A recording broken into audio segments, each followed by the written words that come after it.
is going on, everybody? Welcome to Eagles Postgame Live. Today we are breaking down our top takeaways, player grades, team grades, all the above of an amazing Eagles win, 48-22 over the New York Stickin' Giants. Joining me, my man Big Al from Edge of Philly Sports.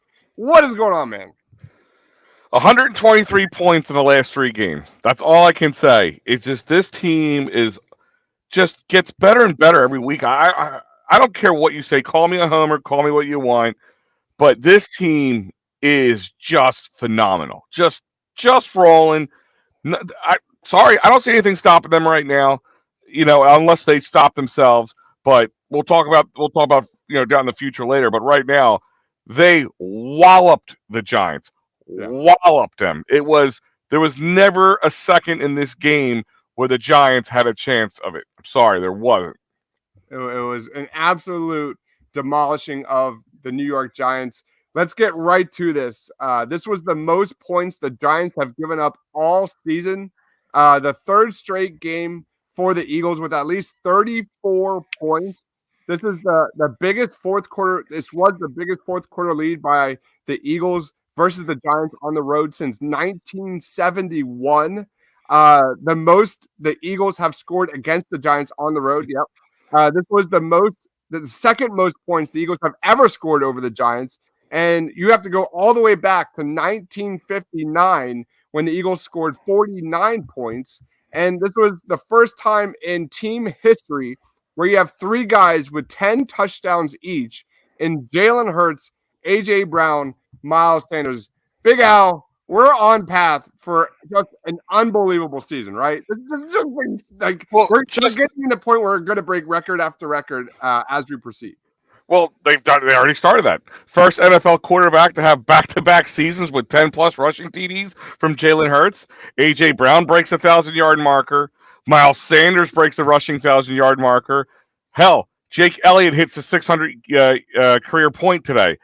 And we still have 4 weeks left in the season. 4 weeks. Figure you're going to play at least 2 of those weeks. It's going to be record smash after record smashed. I don't, like I said, I don't see this team stopping. They're just going to keep steamrolling. Yeah, they really do. We were on pregame here, and like part of me of this Eagles game, like versus the Giants, I felt like it's going to be close. It's an Eagles versus Giants, NFC East, classic battle in the trenches. This was the exact opposite. The Eagles' offensive line and defensive line absolutely demolished in every facet the New York Giants. It was whether it was the pass rush or the Eagles' offensive line, it was just a masterclass. Let's jump right into Jalen Hurts and grade his performance today. Jalen Hurts finished the game 21 of 31, 217 yards, 2 touchdowns, a quarterback rating of 109.2. He also had 7 carries for 77 yards and a touchdown. What's your grade of Jalen Hurts on today? A+++. I mean, like, consistency, I give him an A. Being awesome, giving him an A. Spreading out the ball, A++. I mean, he was like the Oprah of touchdowns today. You get a touchdown, you get a touchdown. He didn't stop. I mean, Miles Sanders has one. Boston Scott has one. He had his own rushing touchdown. Devontae Smith had one. A.J. Brown had one. I mean, it was just one after another. He's 68% on passing completion. I mean, you can't.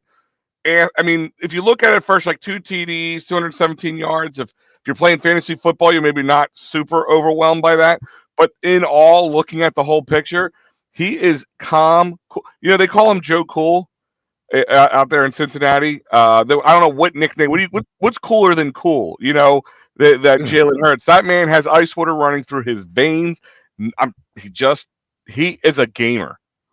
Yeah, they look at this stat. If this stat doesn't tell you everything about this season, I don't know what does. Look at this. They busted this one out about, I don't know, first quarter into this one.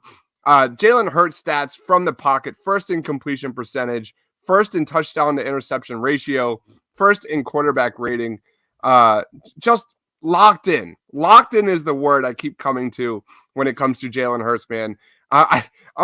Maybe it's just the Negadelphia in me. I don't know, but I keep waiting for this guy just to have a bad game because I can call this guy somewhat human.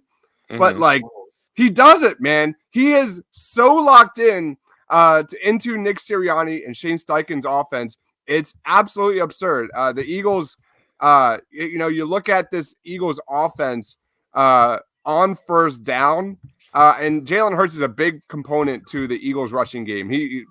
That is what he brings to this offense, and that's a big component. He directly is relating to the Eagles' efficiency when it comes to offense. The Eagles on first down had 15 carries for 126 yards, good for 8.4 yards per carry. We don't see a lot of we're seeing a little bit less RPOs with Dallas Goedert hurt, and he'll be back soon. And we've seen a lot more design runs from the Eagles with Jalen Hurts. And my God, the Eagles just ran all over the Giants.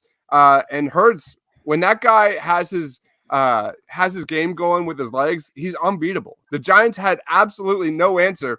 They kept going to single high safety, stacking the box. It left A.J. Brown wide open. It left Devontae Smith wide open.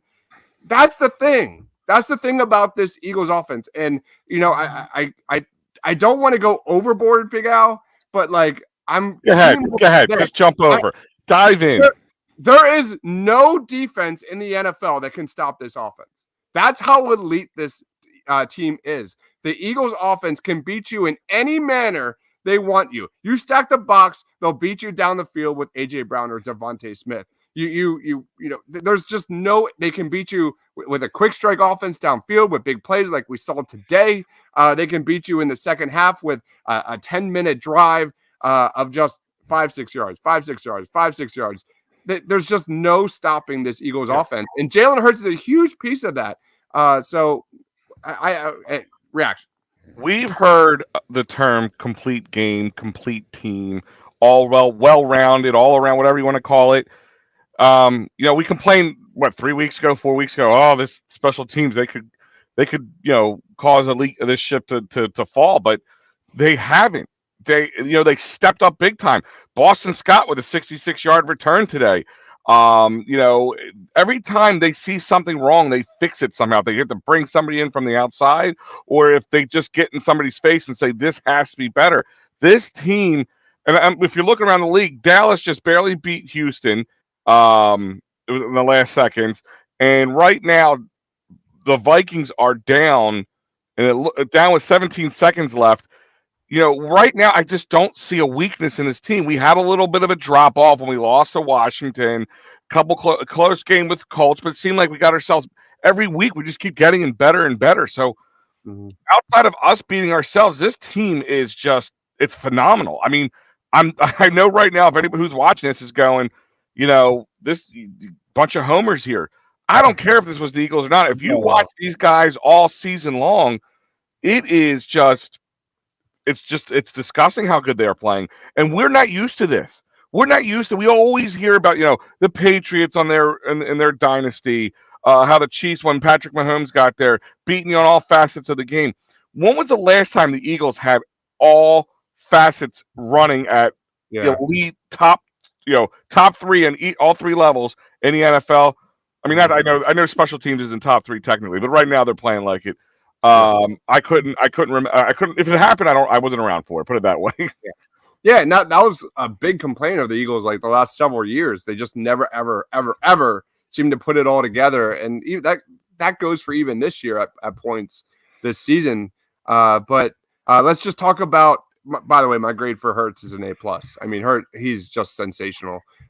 Into the Eagles offense, again, a team, an overall just great performance from the offense as a team overall. I go straight to just cleaning up the mistakes from last week. You talk about all the penalties, you talk about all the false starts, you talk about some of the mental lapses. The Eagles only had 2 penalties for 9 yards in this one. 2 penalties. They had 0 turnovers after a tough stretch where they were, getting rid of the ball too much. The Giants coming into this was not arguably, but one of the top 5 teams when it comes to, preventing giveaways. They're really good at protecting the football. The Giants had only 1 turnover, but that was really the only way the Giants had any chance of winning this game, was forcing the Eagles into mistakes and turnovers. And, we're sitting here week 14. The Eagles sit at 12-1. And we're looking at an offense where Jalen Hurts and the Eagles offense can beat you with Jalen Hurts' arm. Tell me, Al, how any defense can stop this. Like that's where I go here. You look at how much they produced on the ground. We saw a lot of this Eagles offense attacking the Giants with the pass. Jalen Hurts did have 31 completions in this game, but he sat most of the fourth quarter. Just how would you grade the Eagles offense? A plus. I mean, let's break it down here. You asked the question, how do you stop them? And you really can't. I feel bad I don't care how good your defense is, how smart and sophisticated your defense coordinator is. They beat you in all different ways. Like you said earlier, they're either going to gash you down the field with some big chunk plays when you make a mistake, or they're going to chip away at you piece by piece and put these long drives together, and then you have nothing you can do about it. But overall, the offense, every touchdown, like I said, everybody's getting a touchdown. It's coming from the air. It's coming from the ground. It doesn't matter. The offensive line, let's talk about them. 11 penalties. You just said we only 2 this week, 11 last week. When they make a mistake, they clean it up. Jason Kelce he leads that out. He leads that O-line out there, does an amazing job. That Jalen Hurts touchdown was on his back. He plowed the field so they can get through. There is, and even guys like Jack Stoll and Grant Calcaterra are stepping up and playing and becoming in big, like a good bench player in baseball, like coming up and hitting those big hits when you need them. They are all doing it. It's an A+ for this team. Like, I'm going to be hard pressed to give anybody less than an A after today's game. I mean, it's the most points that they scored against. I think they said the most points they scored against the Giants. The second the most points ever scored against the Giants, and the last time was like in 1950 or something like that. It's insane. It's just this is a historic Eagles football we're watching, and let's just appreciate it because this doesn't happen often. It does. I think that's the problem is we don't know how to do what you just said. Appreciate. This is going to be an all-timer. We're going to be talking about this 10 years from now. Yeah. This is one of those games where remember that game Jalen Hurts had against the Giants. I mean, talk about like a complete reversal from last year. I think he had 3 interceptions the one game against the Giants last year, 129 yards, less than 50% completion percentage to now. Like this game, just total night. That's a great example. Exhibit A of how much Jalen Hurts has taken this offense and just taken it at least 3-4 notches above. We have Sean in the house saying, "What's up, guys? The defense stepped up big. 5 sacks today. I had Reddick having a big game. Absolutely. We're going to get into the defense real fast, but I like how you brought up Stoll and Calcaterra. Shout out to those guys. 4 catches today combined. They had 4 catches combined, I believe, against the Titans. Good to see those guys kind of get more involved with the offense because that was a bit of a struggle early on when Goddard went down. But Miles Sanders, there's been no more critic of Miles Sanders than me right here.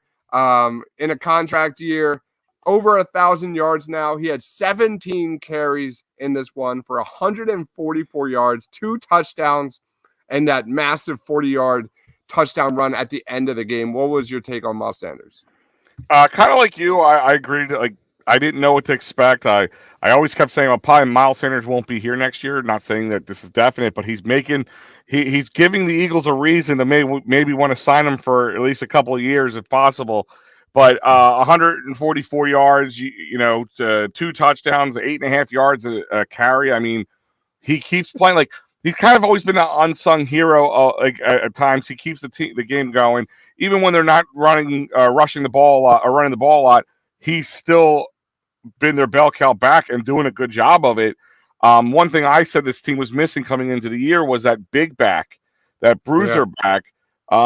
So far, hasn't really needed it in this sense. So, I mean, I can't say enough about him. That's how dominant Jalen Hurts has been when it comes to the Eagles running game, is when you have a guy like Jalen Hurts on those 3rd and shorts, in the RPOs. When Dallas Goedert comes back, you just can't stop it. You force a defense to make a mistake, and Jalen Hurts is too smart. Dallas Goedert is too good. This Eagles offensive line is too good. The way they pull, the way they get to the second level. We even saw that 3rd and short today, or was it 4th and short? I'm not sure, but Jalen Hurts almost pulled from a quarterback sneak and took it to the house. Do you remember that play? Yep.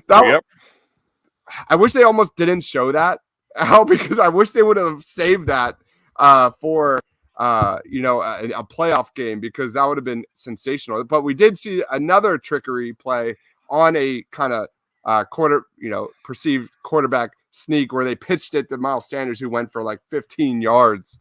Yeah, absolutely sensational. They had Jack Stoll come out blocking for him. They overloaded the line, and they just brought him that way. They had Mailata on the end, and they all just kind of shifted to that right. And Jack Stoll came up right around him, and here comes Miles Sanders right behind him, and they gashed him for like 15 to 17 yards.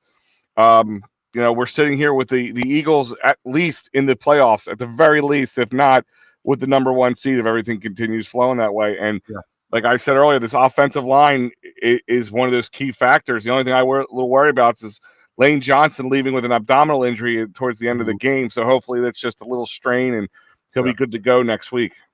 I did read one of the beat reporters there saying that Lane Johnson was kind of on the sideline, looking fine, joking around. Hopefully it was more precautionary. I agree, man.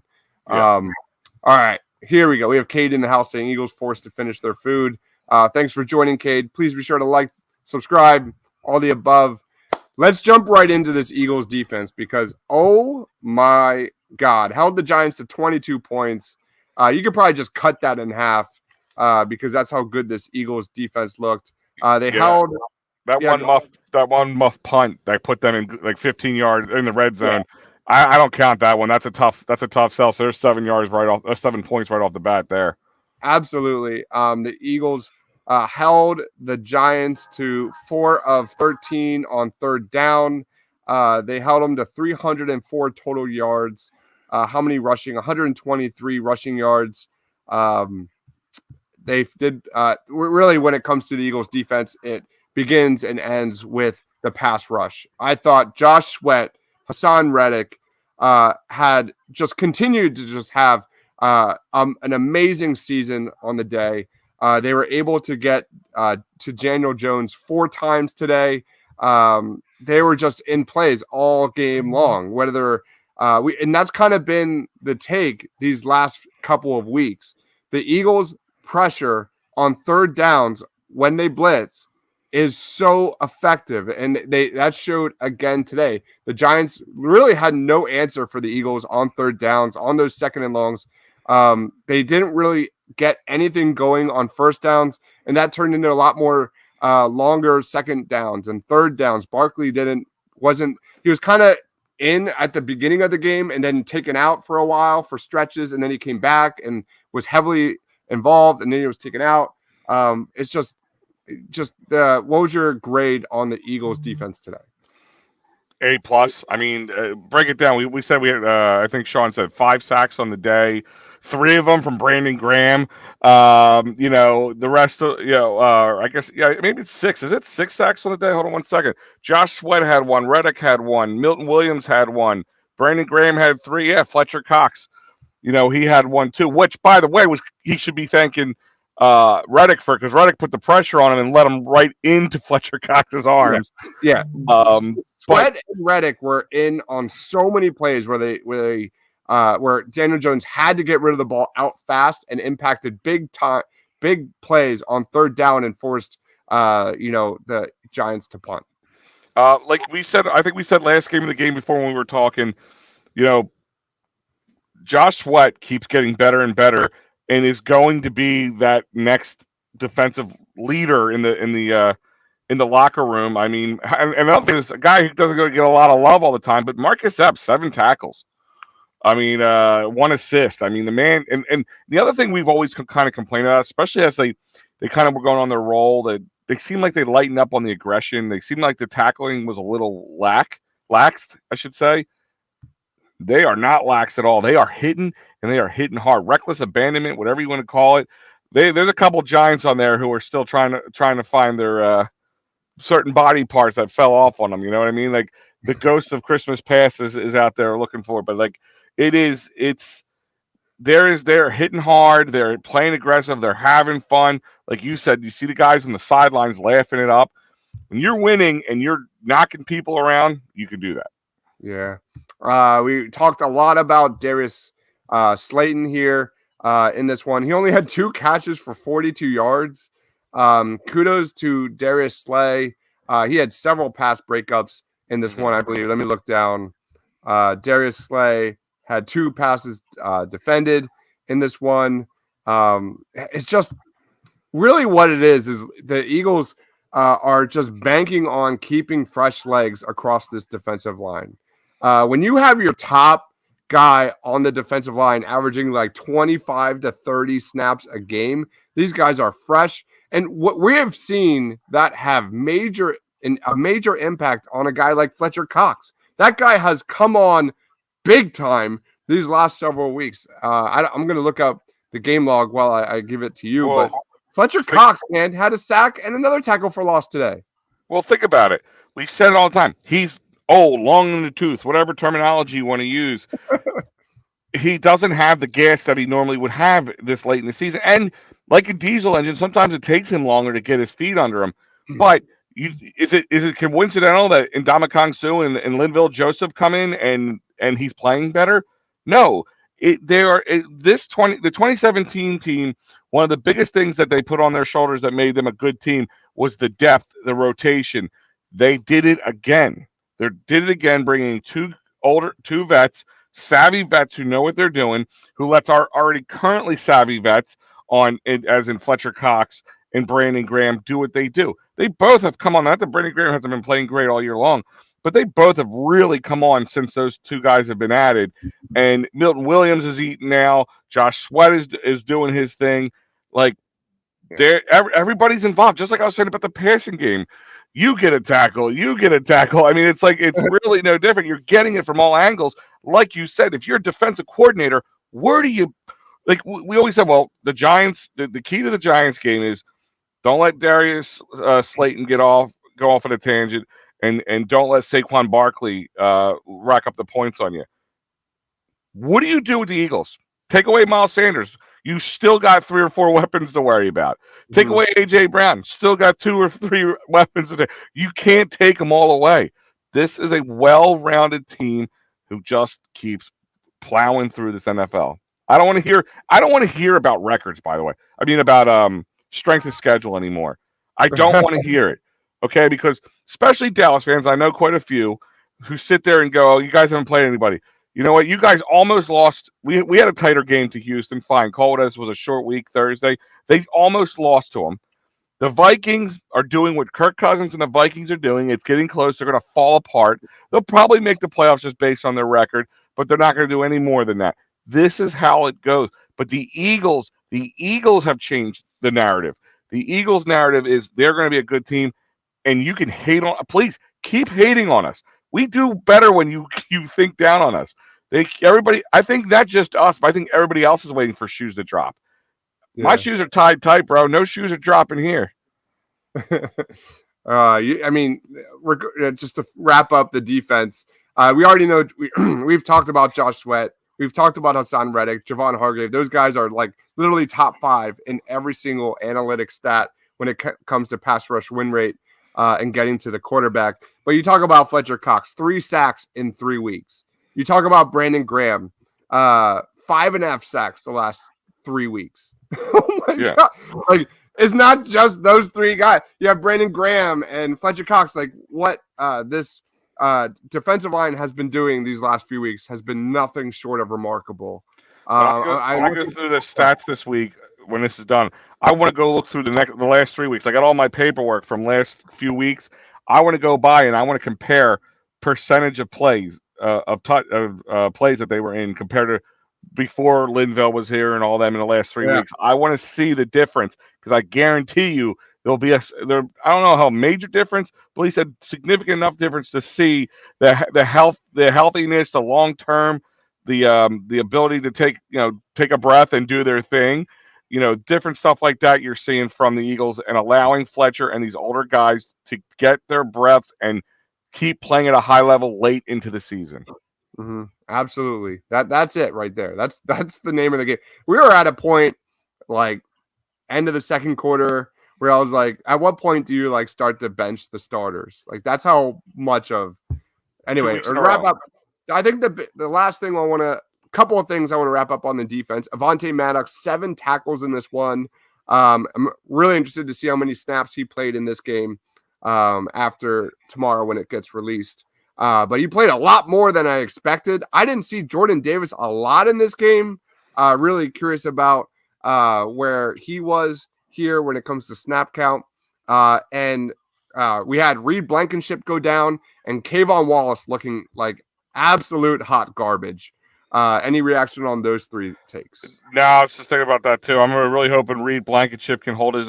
It's just a sprain or a twist or something. He'll be back next week. Hold the fort down to C.J. Gardner-Johnson can come back in January.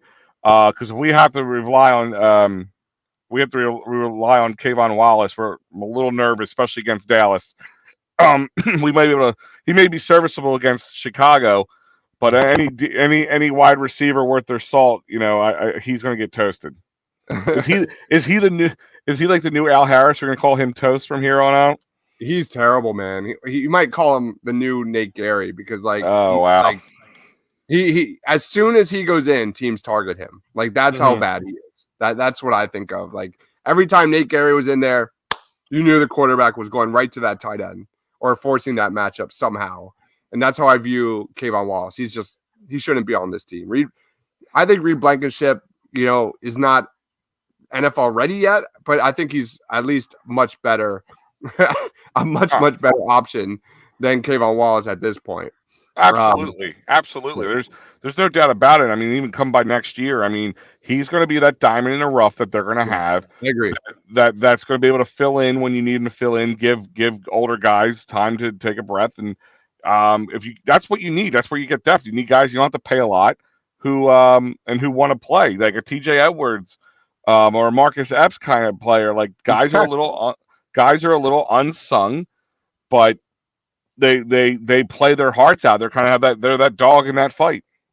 Marcus Epps is a really good comparison because that's how I view Reed Blankenship moving forward. I think he can be a core piece of the special teams and be a spot starter when they need somebody. And he's going to just improve a guy that comes out of nowhere and just kind of becomes a leader on this team moving forward. But I love those like fringe guys. I'm a little biased.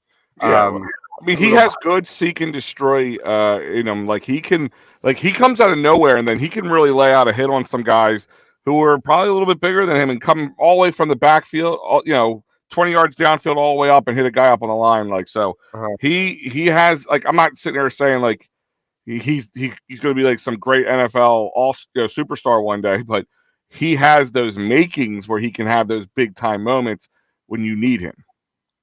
Yeah. And lastly, Hassan Reddick has had at least a half a sack or more in 9 of 13 games this year. My math might be wrong on here. We're doing this live, but like Hassan Reddick, is he the most underrated player in the NFL? Like, I'm so tired of like the national media pumping up the freaking Dallas Cowboys who almost lost to the Houston Texans. Meanwhile, Hassan Reddick is putting together an unbelievable year. You look at talk about being just a steady, just a rock for this Eagles Jonathan Gannon defense. He gets a sack in almost every game, week in, week out. Here today, he had a sack, and you could have tripled that because I felt like he was in the backfield in Daniel Jones's face nearly every play. He put a lot of pressure on the quarterback. I want to see how much pressure they give him. Like I said, that one Fletcher Cox sack, that was a little early Christmas present from Hassan Reddick to Fletcher Cox because he had his arm on him, and all Daniel could do to survive was turn around and run directly, just like bumping him and look up. Oh, not Fletcher Cox. Like, I should have taken the sack from Hassan Reddick, type situation. I mean, coming into the game, he had his 9th sack ninth sack of the season last week, and aimed for his 5th one in the road today, and he got it. He got it again. He's at a career high.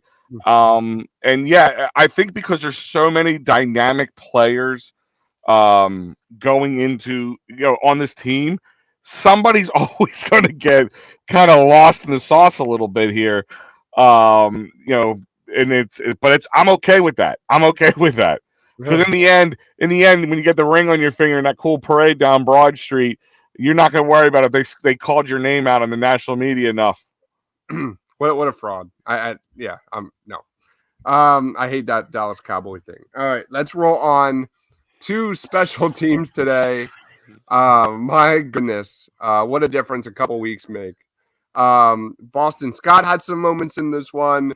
Britton Covey, it looks like a shot out of a cannon compared to what we've seen in the years past. He's breaking tackles. He's running with decisiveness. This was an up and down game for the special teams.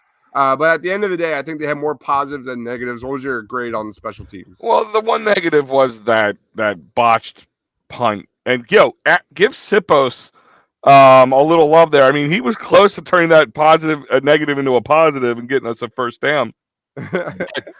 I mean, but Britton Covey, he was 7.5 yards on average on his returns. But when you see the difference when you watch him play special teams, he would run directly into somebody or a group of somebody's, like he was going to run through them. Now he takes good angles, and when he hits them on an angle, which gives him a chance to kind of spin off or bounce off guys and get those extra few yards without kind of worrying about coughing up the ball as much. So, I mean, 4 returns for 30 yards. So, I mean, that's what we want from him. I mean, you don't expect a lot. Sometimes you're not going to always get what you want. You're going to get out of what you want. But, I mean, this is what you want from him. And like I said, then you get Boston Scott with a 66-yard return, and then he had a 30-some yard return. I mean, you got to be happy. Boston Scott kick returns. You ready? 3 for 117 yards. That's 39 yards average, okay? If we got that, hell yeah. I mean, we're not going to get that. But as long as they keep us in the game, keep field position reasonable, we'll be okay. I'm not looking for guys to score touchdowns on every return. We're getting plenty of them. 48 points. I mean, I don't need too much. I'm not that greedy. Yeah, Steven says Dan Campbell and Eagles Nation have their weenies in their hands, and I don't. Dan Campbell and Eagle Nation have their all right. I don't understand, Steven. I don't understand. All right. Unfortunately, MetLife turf sunk Reed Blankenship. I absolutely agree. Steve was on my show on Wednesday. He was making me laugh. He said they sunk our Blankenship. Hopefully, it's nothing bad, Steve. I'm hoping maybe he just sprained or twisted something. Hopefully, he'll be back next week. They didn't really. I've been kind of scouring Twitter while you were talking to see if they said anything. Nothing new has popped up, but they even said they're literally looking for new turf options in MetLife. Mm-hmm. How about grass? Please, the turf. Please get the grass and call it a day. Please. All right, let's get into player of the game. Who is your player of? Should we do offense and defense, or should we do? Sure. When you have a 48 point game, you kind of have to split it up a little bit. It's really hard to pick just one guy. We'll do what we did last week. I'll let you go. All right, so I was just going to say that. How do you want to do this? Because last week you absolutely kicked my ass in the voting. It was a Jonathan Gannon take. I'm telling you, brother. There's some people who just don't like Jonathan Gannon, so they're not going to vote for that just because you said Jonathan Gannon. I'll go first. I'll let you get your 2 in a row since that's what we'll do the opposite of what we did last week. But I'll go with. This is really hard for me. I'm going to go with defense first. I'll pick my defensive player game. And I guess I have to go Brandon Graham. I mean, you tally up 3 sacks. You're on in 4 different tackles. You can't. How do you? I mean, the guy is. I think they called him I forgot the greatest Eagle or whatever it is. Something like they referred to him in the telecast. He really is. I mean, if he plays next year, he ties Bednarik with how many? With longest tenured Eagles. So. He's just that great of a player, and we know from the Super Bowl he comes up in key moments. So he was up there again today. He was one big reason this Eagles defense kept this Giants offense back on their heels? I have a thought in my head, and I don't know if I do it or not. I might go like full troll with this voting. All right, yeah, I'm gonna do it. I don't even care. All right, first up, I will do. Do I go? Which way do I go? Jalen Hurts didn't get me any votes last week. I don't know what the deal was. I was really surprised with that. So I'll go Miles Sanders with my offensive pick for the Philadelphia Eagles. Ironic that I choose Miles Sanders as my player of the game, but here we are. And my defensive pick, I am going to go with Julian Love for the New York Giants because that guy was absolutely exposed in this game. That guy, the way he just totally, I don't know what you want to call it, like Todd Pinkston or like totally like whiffed on that play to Devontae Smith, just was out of position continuously against the Eagles. The Eagles just picked him apart. I'm going to go Julian Love just to make a joke. I'm going for the votes. I'm hoping people see that and be like, yeah, he sucks. And they compared that play to the miracle, the Vikings comeback right before they ended up playing us in the NFC Championship game, where the player tried playing the ball more than the play, tried playing like a different angle and just completely whiffed. Yeah. So yeah, I mean, he got exposed big time. But like I said, defense, I gave it to Brandon Graham. Offense, you took the good one with Miles Sanders. And like I said, it's hard not to pick Jalen. But if I'm going to try to be a little different here, I'm going to go with A.J. Brown, setting 1,000 yards for the season already. You pick the other 1,000-yarder. I'll take the other 1,000-yarder. I think you're going to crush me yet again. I don't feel very confident. I think people are going to see Brandon Graham and vote. If we weren't voting for offense, I almost thought about giving it to Jason Kelce. Yeah.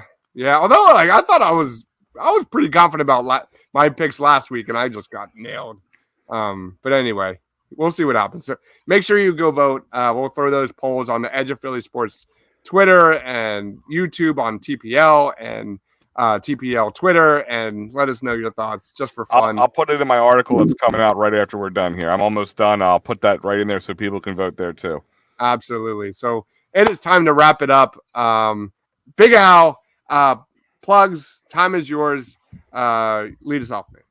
Like I said, Edge of Philly Sports, teaming up with the Painted Lines, great team. We see the lineups every week. There's always something every day coming out between live shows, videos, breakdowns, articles. Check me out at Big Al EOP on my personal Twitter or at EOPsports.com. All our Facebook posts. The website, like I said, my article breaking down this game will be out moments after we hit the completion on this. But guys, this is enjoy this ride because I like I said, I don't see it stopping. Yeah, I don't. Everything boils down to that Dallas game, Christmas Eve, man. Does it though? Guys, I want to ask this question. I don't want to take this off. I know we're wrapping up. It does. But let me ask you this question. It does. If we win against Chicago, all right? Nobody cares. Go ahead, sorry. You're 13-1 going into Christmas Eve, right? And somehow just say the Cowboys hypothetically win this game. Where's the difference? The difference is respect. So it's more of a grudge match than making any big difference here. No, there's going to be critics. The critics were ready to pounce on the Eagles had this been a close game against the Giants. They were. They were. And this is one of those games you win by, 20 plus points. They should have won by 20 plus points. Like that's how the critics will look at this game against the Giants. Teams will be looking at, or not teams, critics will be looking at, I'm talking about national critics, and I don't give a damn about what they think. But they will be looking at that game as a benchmark for the Eagles. So, wow, the Chiefs have a big touchdown there. But for me, it does boil down to that Dallas game. Just I think it being Christmas night makes it like that bigger for us. It's late in the season. It's the hate we're getting, or not the love we're not getting, and somehow Dallas is. We just want to put that to bed. That's what it is. It has nothing to do with standings, nothing to do with playoff positioning. Has everything to do with, you want to hate us, go ahead. We'll just prove ourselves right. If we have to beat them twice in the season, then we'll beat them twice in the season. My wife and I were talking about like plans for Christmas, like when we're having people over, Christmas Eve, Christmas Day, the day before, and I was like, absolutely no kids allowed at our place after like 4:00 on Christmas Eve. So here's the thing: no, not happening.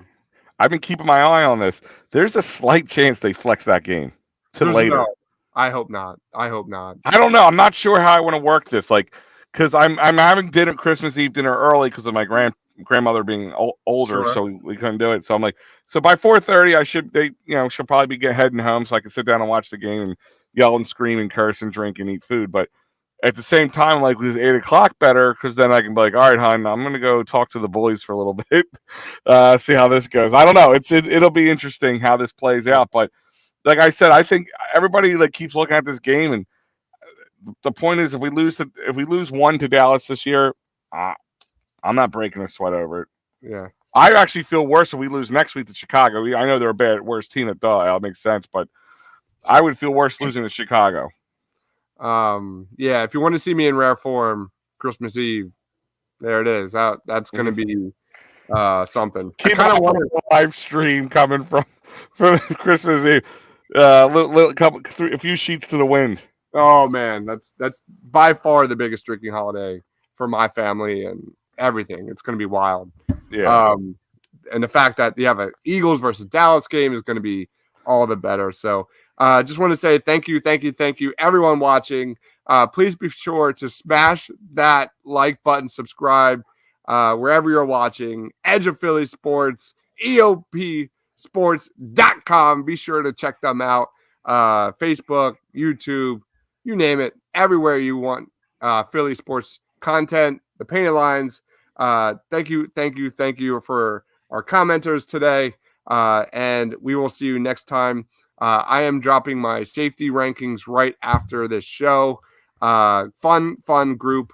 And then I'm going to wrap up the defense with linebackers this week for the 2023 NFL draft, and then move on to the offense. I'm kind of like pausing on the offensive line for this class. I kind of want to wait and see with the Senior Bowl and the Combine, because the offensive line is one of those groups that tend to like fluctuate so much with risers and fallers and things like that, at least over the last few years, I've noticed just like pump the brakes on that group. I'll probably do wide receivers and quarterbacks before offensive line. But we are full steam into the NFL draft here. So follow my man Big Al EOP on Twitter. I am Dabs, Mr. Crockpot. For Al, for myself. Thanks for watching, guys. Eagles 12-1. We'll see you next time. Stay awesome, everyone.